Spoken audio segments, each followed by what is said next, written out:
¿Cómo? Aquí. Sí, o sea, bueno, sí. Pero es, no sé.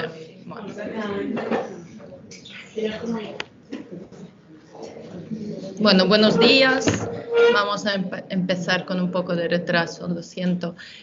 Bueno, el propósito de la reunión de hoy realmente lo hemos decidido con Vicente, ¿no? Para empezar un poco una serie de sesiones sobre la insuficiencia renal aguda y sobre el tema de riñón en general, y para ver qué novedades hay para implementar en nuestra área y de cara sobre todo del outcome para nuestros pacientes.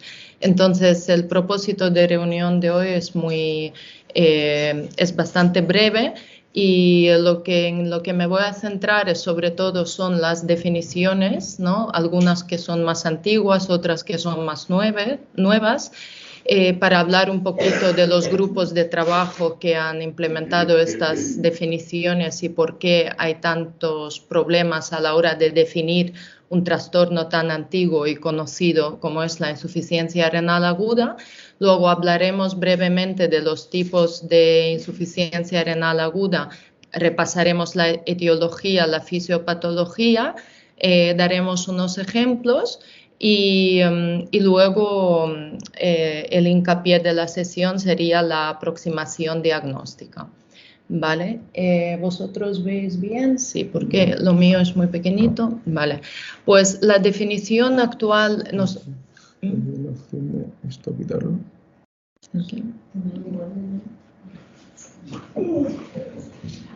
¿Y quitar qué? Así mejor. Vale, para vosotros también, ¿no? No sé qué se quedó ahí pequeño, pero bueno. Vale.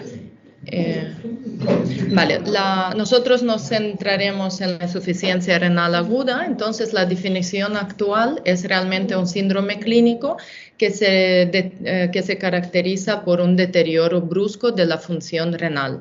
Hay varios points espera, que se cambia ya no por clic.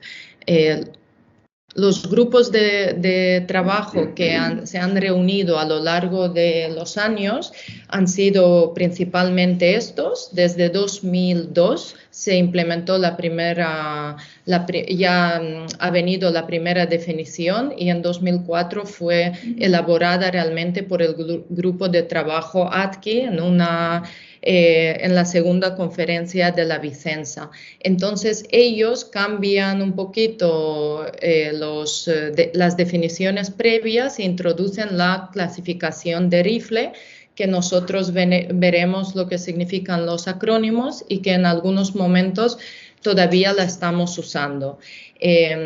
Los acrónimos veremos que vienen del inglés, el riesgo, yo los tengo aquí apuntados para no liarme, pero bueno, son todos del inglés y son acrónimos del riesgo, daño, fallo, pérdida y fin.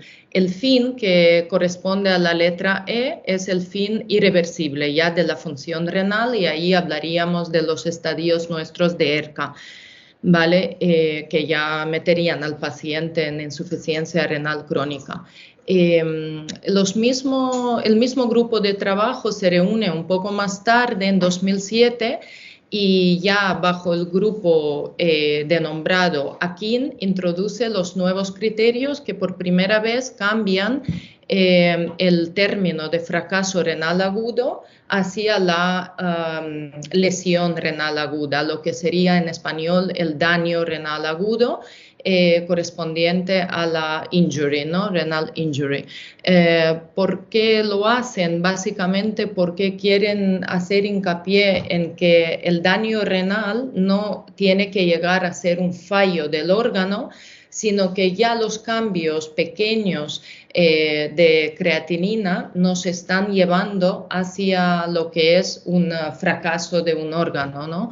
Y intentan hacer como subrayar la importancia de detectar estos cambios de forma precoz y no estar tranquilos con tu paciente hasta que ya la creatinina está doblemente levantada y claramente tienes un fracaso de órgano. Pero aún así quedan una serie de problemas porque, por ejemplo, veremos en este esquema comparativa. Bueno, aquí es un breve resumen de lo que hemos visto ahora en las tablas, los acrónimos del rifle, el AKIN y la última definición en la que nos centraremos, que es esta, que ya vienen el tercer grupo de trabajo y bajo el acrónimo de CADIGO empiezan a definir la insuficiencia renal aguda, usando tanto las definiciones previas del grupo AKIN como las de Atkin, ¿no? La idea de ellos es usar los dos, es decir, ellos para definir la insuficiencia renal usan solamente el valor de creatinina y el valor de diuresis. Pero para estadificar, lo que veremos en estas tablas comparativas, es una tabla que se ve muy pequeña aquí, vemos en la primera columna todo lo que hemos hablado de rifle, con esta parte de clasificación que hacen ellos en riesgo, daño, insuficiencia, pérdida y enfermedad renal terminal. Cada una tiene los valores para poder encuadrar a tu paciente en estas tablas.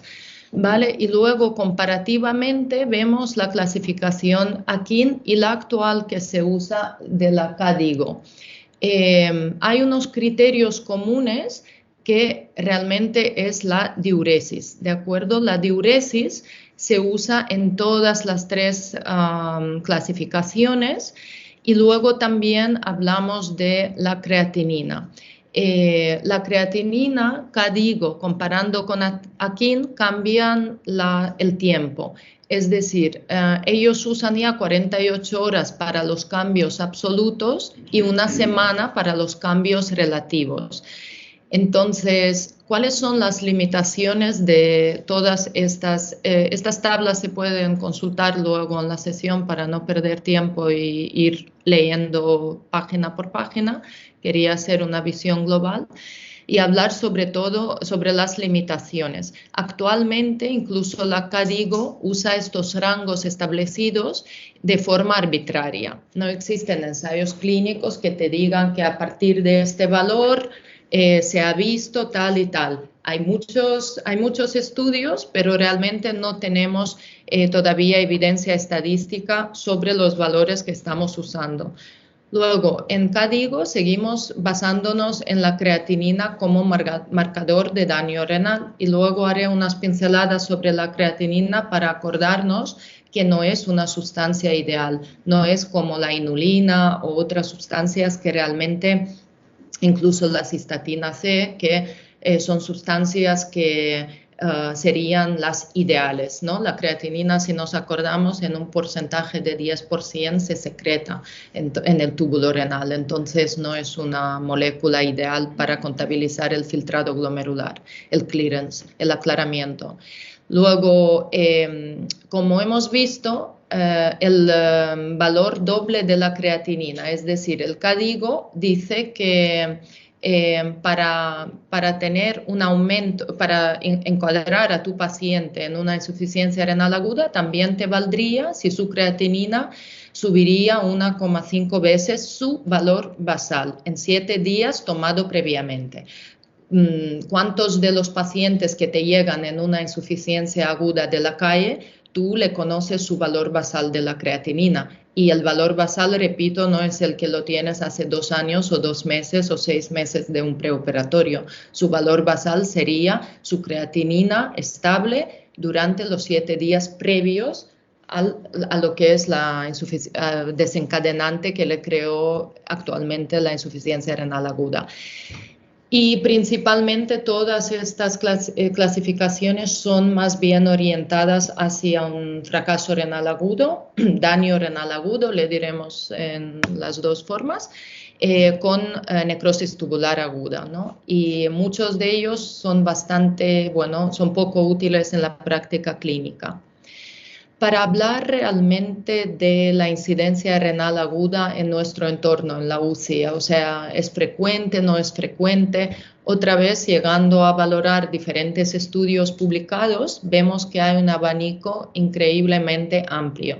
Es decir, hay estudios que te dicen que es muy poco frecuente, otros que es muy frecuente, pero bueno, luego las reuniones y las comisiones de expertos realmente dicen que al menos en el ámbito de UCI y luego en el ámbito hospitalario en general, la insuficiencia renal sola o en combinación con otros fallos orgánicos es la más frecuente y es la que más morbimortalidad da.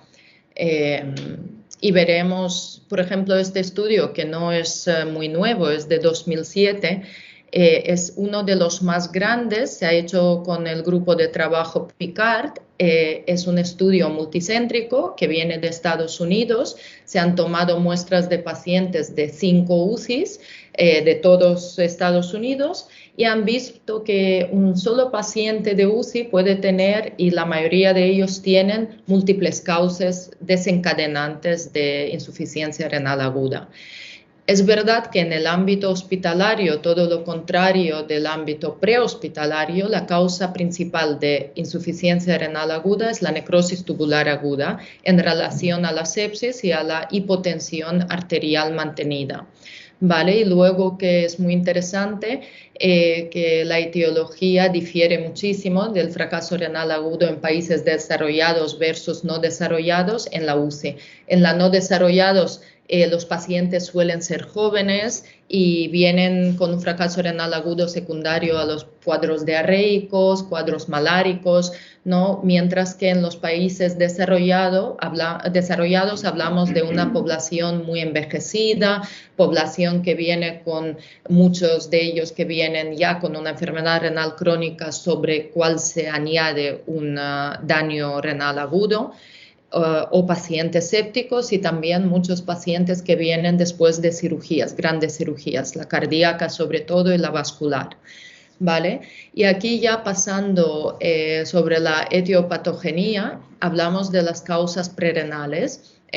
Vamos a separar un poquito, sobre todo para el tema didáctico, que nos sea más fácil, como siempre, las causas prerenales, parenquimatosas y postrenales, y de esta manera nos vamos a centrar ahora mismo en lo que es el daño renal causado básicamente por pérdida de volumen, que puede ser una disminución absoluta de volumen intravascular.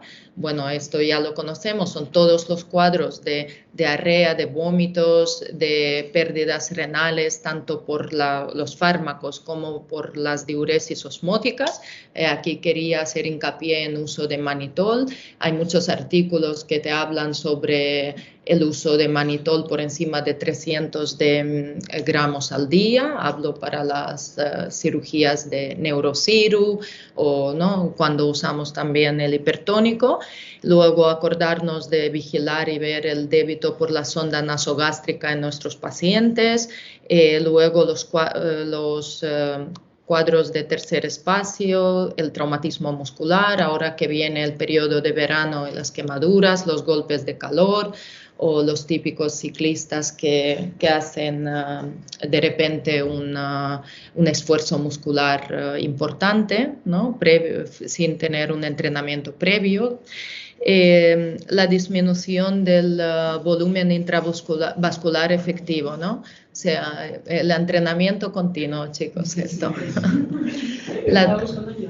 Vale. La disminución del volumen intravascular efectivo, acordarnos de la hipertensión portal, la vasodilatación tan frecuente y la mala distribución, ¿no? En la sepsis, en la cirrosis hepática. Todo esto disminuye el volumen intravascular efectivo. Y luego, en cuanto a los fármacos, quería recordar, sobre todo para los residentes pequeños, ¿no? el lugar donde actúan los AINES, que es la arteriola aferente, y que es exactamente lo que van a producir, es una bajada de presión glomerular. Entonces tenemos una hipofiltración.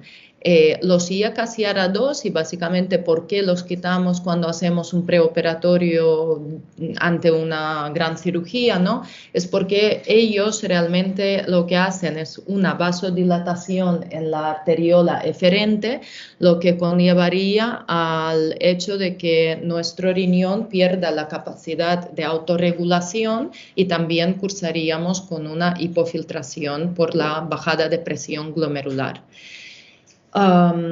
Bueno, son los cuadros, es decir, los cuadros prerrenales son en esencia secundarias a hiperperfusión renal. Todo esto nos va a crear una avidez del riñón por agua, por sal, ¿no? Por esto la orina la vamos a encontrar muy hiperosmolar y el sodio, la excreción fraccional de sodio y el sodio orinar va a ser muy bajo, por debajo de 10. La urea plasmática, como nuestro túbulo está todavía íntegre, él podrá resorber, ¿no? Y va a ser mayor que la creatinina plasmática.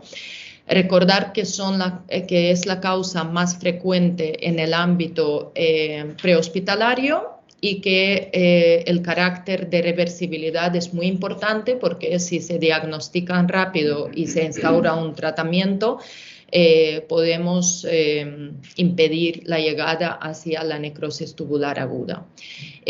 Para pasar en las causas postrenales y luego dejar las parenquimatosas aparte, nos vamos a centrar en la anatomía básicamente. Entonces, pues son las causas ureterales, vejicales y las que pertenecen a la uretra. Y ya no voy a leer todo lo que pone ahí, pero básicamente hacer en hincapié de siempre descartar un globo vesical, ¿no? Muchas veces te dice el paciente tiene 0 de diuresis y enseguida pensamos en prerrenal, en meterle líquido y tal. Y es tan simple que el abuelito ha hecho un globo vesical por su próstata, por haber dejado sus alfa-2 previo a la cirugía. O sea, un varón anciano, problemas de próstata, pensar también en eso.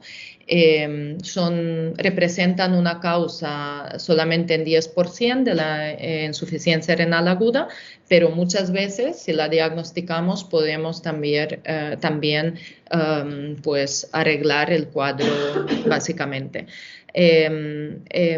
Si son las causas, si es una obstrucción bilateral o unilateral sobre un riñón único, tanto anatómico como funcional, condicionarán una ira anúrica, ¿vale? Y lo que estábamos hablando, las causas extrarrenales, pues según un poquito el paciente que tienes delante.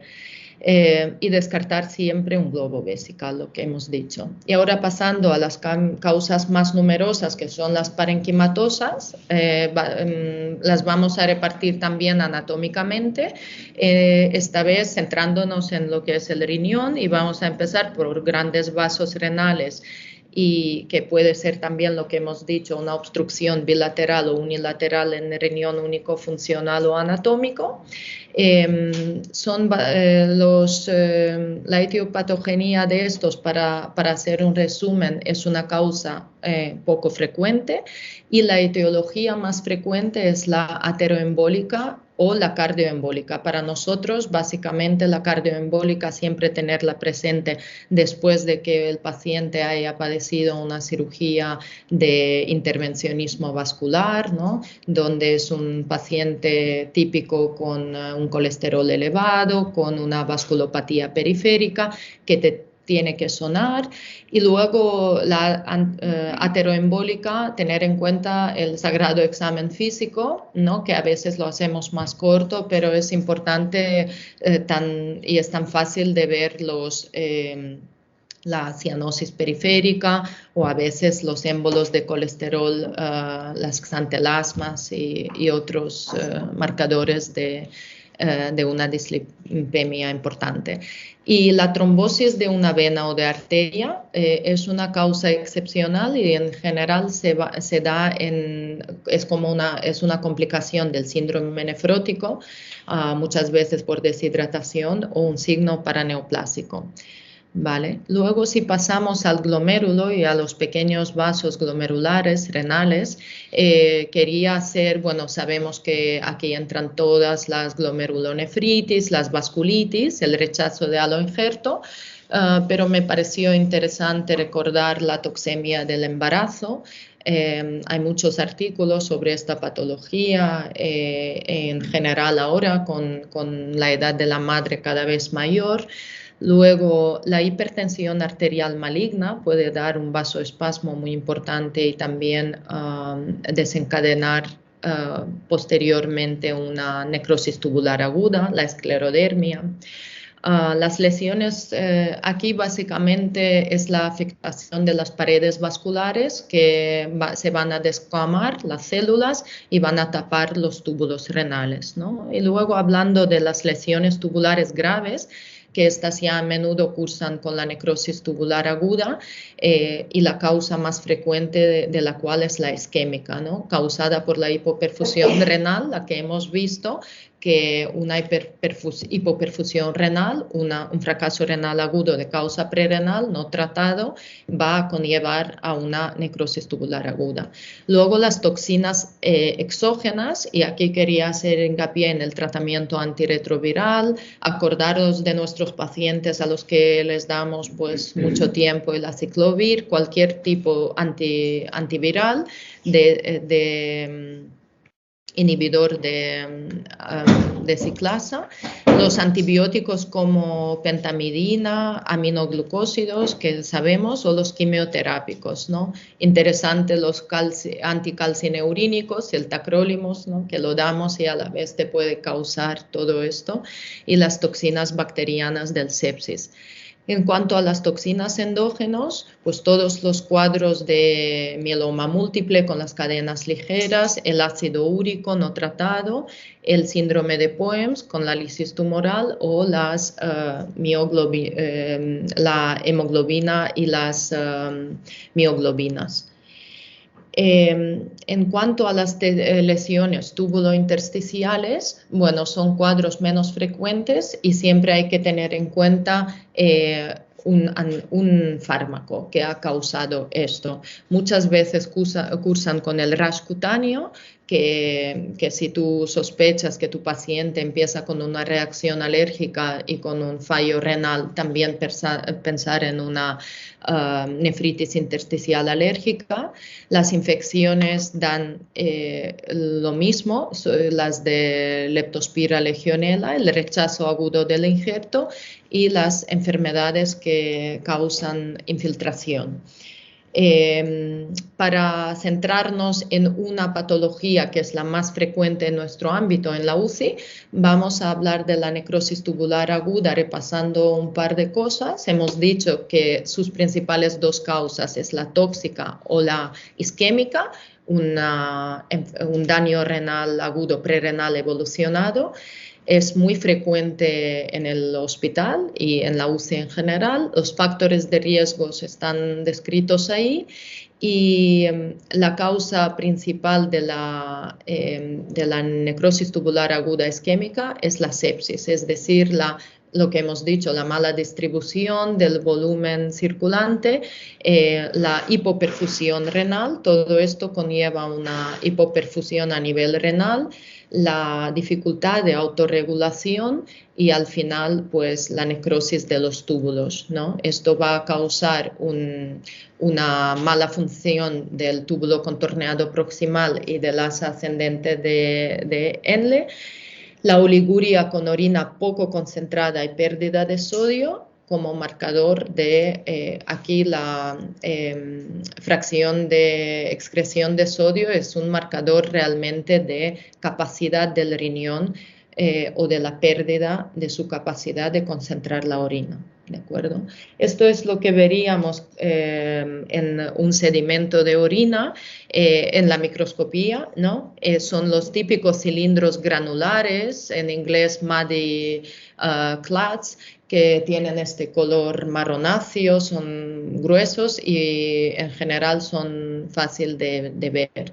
Y los segundos son en la imagen A podéis ver los cilindros epiteliales y en la imagen B, lo que está señalado con la flechita, son células epiteliales que suelen ser mayores que las leucocitarias, que se desprenden del túbulo y básicamente crean estos tapones que crean el círculo vicioso. Y para ir a la aproximación diagnóstica, si tú tienes un paciente que empieza con un daño renal agudo, o es lo que te parece, deberías de poner una serie de preguntas, ¿no? Si se trata de un verdadero daño renal en este paciente, si es un paciente que tiene o posiblemente tenga una enfermedad renal crónica y no es conocida. Si se puede atribuir este cuadro de hipovolemia o quizás es una reducción de volumen circulatorio efectivo. Y si tienes datos de una necrosis tubular aguda ya establecida. Hay obstrucción en la vía excretora, ¿no? Y si existe una obstrucción vascular de los grandes vasos. Todas estas preguntas te van a ayudar a crear un diagnóstico diferencial y a iniciar más precozmente el tratamiento. No voy a hablar sobre la anamnesis y el examen físico, solamente pues decir que sigue siendo muy importante. Muchas veces con los pacientes extranjeros obviamos mucho la anamnesis o nos quedamos contentos solamente con una frase, ¿no? Pero es muy importante hablar con la familia, si es posible, y preguntar las pequeñas cosas sobre su día a día, ¿no? Esto lo sabemos todos, pero a veces lo que es la carga asistencial, ¿no? Nos hace como que pasar un poquito por alto estos dos pasos tan importantes. El examen físico también, con todo lo que la enfermedad renal suele ser muy habladora hacia el exterior. En cuanto a las pruebas complementarias, repasando un poquito los últimos updates, esto es lo que proponen el grupo del UpToDate con la revisión que han hecho en este año, en 2023. Y ellos consideran que los gold standards para hacer un diagnóstico diferencial en el cual nos vamos a centrar de una AKI prerenal versus una NTA son los tres primeros exámenes. El examen de orina, bioquímica y sedimento importantísimo, la excreción fraccional de sodio y el test de reposición de fluidos, repito, para este diagnóstico diferencial, ¿no? Las otras pruebas útiles que vamos a pedir son la urea plasmática versus creatinina plasmática, la tasa de aumento de la creatinina plasmática, la osmolaridad urinaria, el volumen urinario y la ecografía a pie de cama con mediciones de vena cava inferior. En cuanto a los marcadores de la función renal, solamente un par de pinceladas para acordar unas cosas. Acordarnos que la creatinina es la concentración, es decir, la urea es la concentración de urea, en la sangre puede variar no solamente en relación con las modificaciones del filtrado glomerular. Y sabemos que un aporte proteico inadecuado o demasiado, el catabolismo muscular, pacientes sepsis, pacientes encamados, nivel de ingesta hídrica, el gasto cardíaco y otros fármacos asociados con un volumen circulante eficaz bajo, como una insuficiencia hepática, hemorragia digestiva. Todo esto altera muchísimo los valores de urea, ¿no? Y por lo cual la concentración sanguínea hoy en día no es un método ideal para determinar la función renal. Sin embargo, bueno, la seguimos haciendo y sigue apareciendo en las guías hasta que van a aparecer los nuevos marcadores, bueno, que ya han aparecido, pero hasta que se van a utilizar en las definiciones como un marcador gold estándar. El nitrógeno ureico, el que en la literatura anglosajona aparece como BUN, en español es NUS, ¿no? Cuantifica realmente la cantidad de nitrógeno de la molécula de urea. Entonces, realmente carece de... básicamente, el nitrógeno urinario BUN no es mejor que urea. Este es el resumen, porque realmente se ve cambiado o su concentración oscila igual que la urea, con las mismas premisas. Se dice, ¿no? Los incrementos diarios de la concentración de urea por encima de 50 miligramos decilitro son diagnósticos, claro, pero hablamos de una medición muy grosera, ¿no? 50 miligramos por decilitro, algunas personas o abuelitas ni llegan a este valor en su general, o sea, de urea. Y incluso con una insuficiencia renal crónica van a elevar cifras muchísimo más pequeñitas.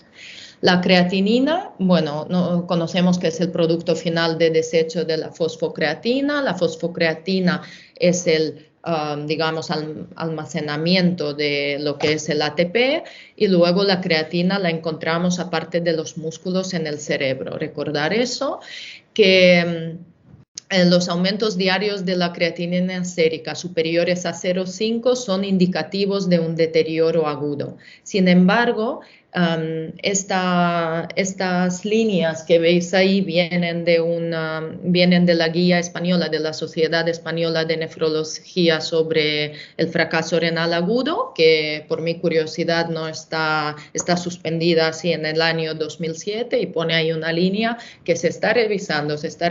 Hemos llegado a 23 desde 2007. Solo para hablar de los grupos de trabajo. Los otros marcadores que hoy en día se usan ya en muchísimos tests y que realmente se consideran que van a llegar a ser una gran promesa es la cistatina C, el KIM y el ENGAL. Hay tantos artículos y hay tantas cosas sobre estos nuevos marcadores que todo esto podría ser título de otra sesión aparte, ¿vale? La única cosita que quería subrayar aquí, que la cistatina C, por ejemplo, es muchísimo más sensible que la creatinina y que puede prever una bajada del filtrado glomerular muchísimo antes que los primeros incrementos de creatinina, entonces hasta 48 horas. Entonces es una molécula que promete.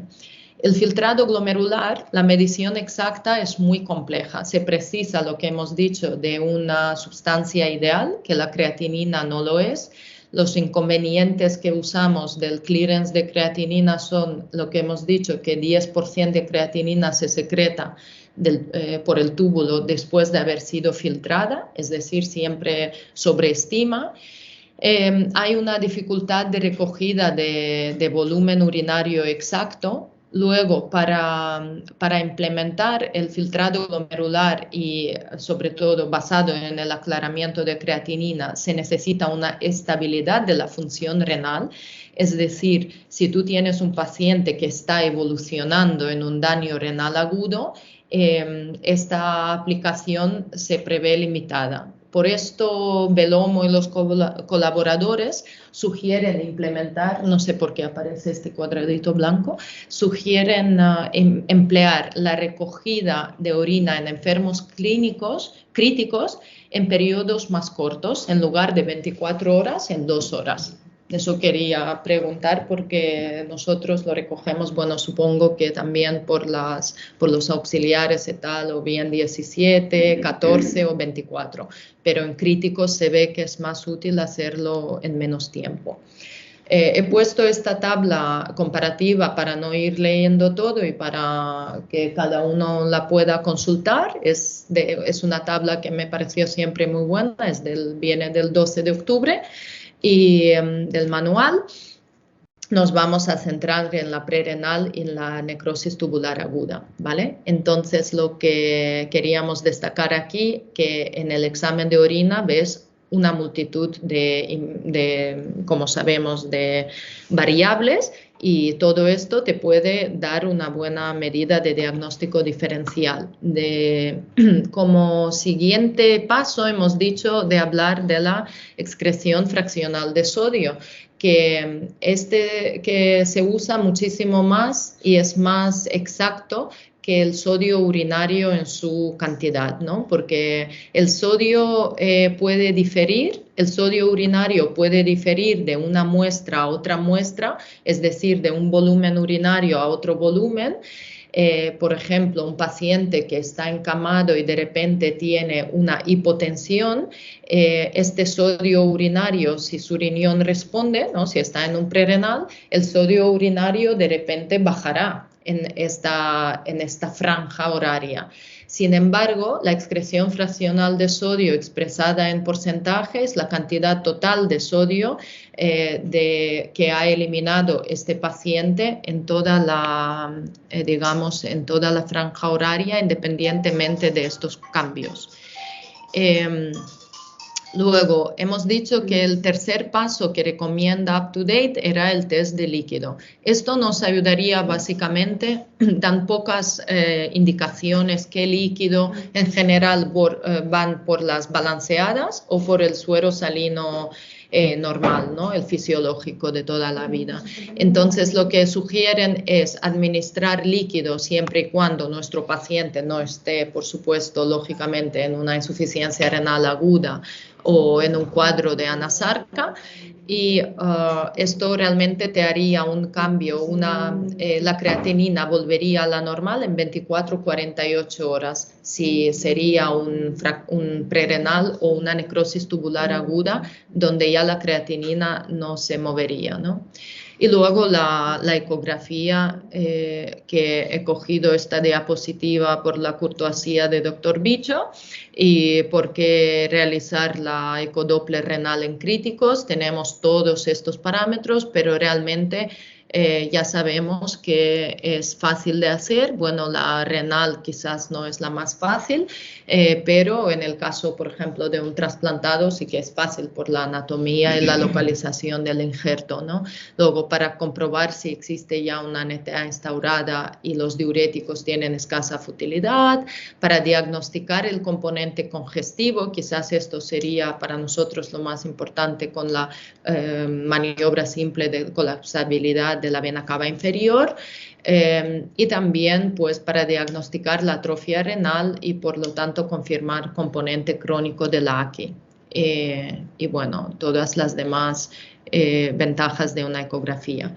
Para acabar, he cogido también una tabla porque es una tabla de aproximación diagnóstica en general de digamos, de un daño renal agudo en el paciente hospitalizado, y es de UpToDate, y ellos recomiendan, pues, arriba veis en el primer cuadrante, para no ir leyendo, son todas es la definición de KDIGO, la definición actual, con los 3 ítems, ¿no? De la creatinina y luego de la diuresis.